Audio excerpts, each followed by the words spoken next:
संसदेच्या 20 जुलैपासून सुरू होणाऱ्या पावसाळी अधिवेशनाच्या पार्श्वभूमीवर केंद्र सरकारने 19 जुलै रोजी सर्वपक्षीय बैठक बोलावली आहे। अधिवेशन 13 ऑगस्टपर्यंत चालणार असून अनेक महत्त्वाची विधेयके चर्चेसाठी आणि मंजुरीसाठी मांडली जाणार आहेत।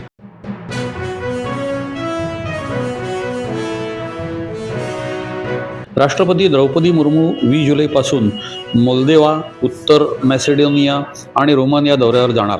या 3 देशांना भेट देणाऱ्या त्या भारताच्या पहिल्या राष्ट्रपती ठरणार असून हा दौरा द्विपक्षीय संबंध अधिक दृढ करण्याच्या दृष्टीने महत्त्वाचा मानला जात आहे।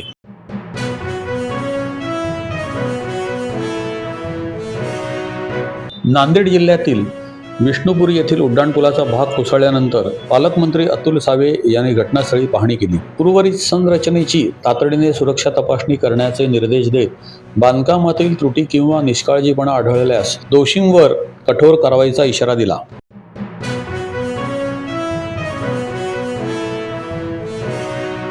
महाराष्ट्र क्वांटम टेक्नॉलॉजी मिशनला शासनाचा पाठिंबा।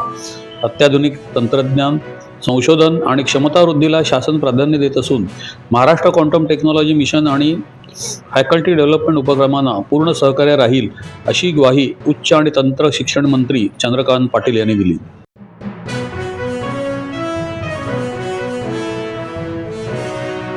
अकोल्यात शेतकऱ्यांचे अनोखे आंदोलन।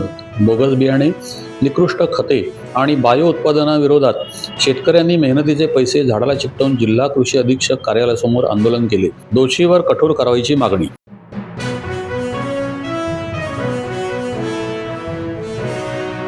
मुख्यमंत्री देवेंद्र फडणवीस यांच्या अध्यक्षतेखाली जलसंपदा विभागाची केंद्र सरकार सहाय्यित योजना तसेच विकसित महाराष्ट्र 2047 उपक्रमाच्या सद्यस्थिती संदर्भात आढावा बैठक पार पडली। यावेळी मंत्री राधाकृष्ण विखे पाटील, मंत्री गिरीश महाजन व वरिष्ठ अधिकारी उपस्थित होते।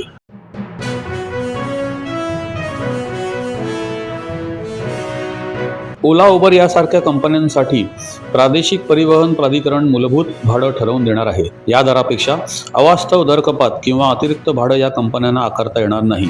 ॲप आधारित प्रवासी वाहतूक कंपन्यांसाठीच नवीन धोरण राज्य सरकारनं कालपासून लागू केलं, त्यात ही तरतूद आहे।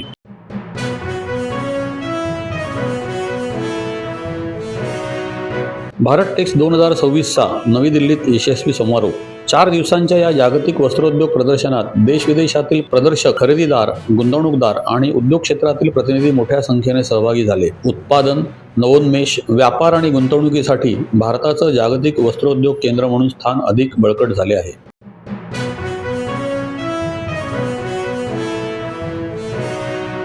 जळगाव शहरानजीक उमाळा घाटात झालेल्या भीषण मोटार अपघातात 2 जणांचा मृत्यू तर 4 जण गंभीर जखमी। जखमींवर रुग्णालयाच्या अतिदक्षता विभागात उपचार सुरू।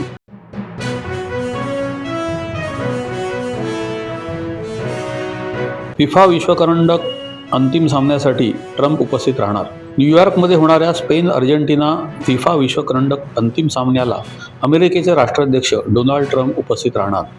सामन्यापूर्वी ते ट्रम्प टॉवर येथे आयोजित फिफाच्या स्वागत समारंभालाही उपस्थित राहतील।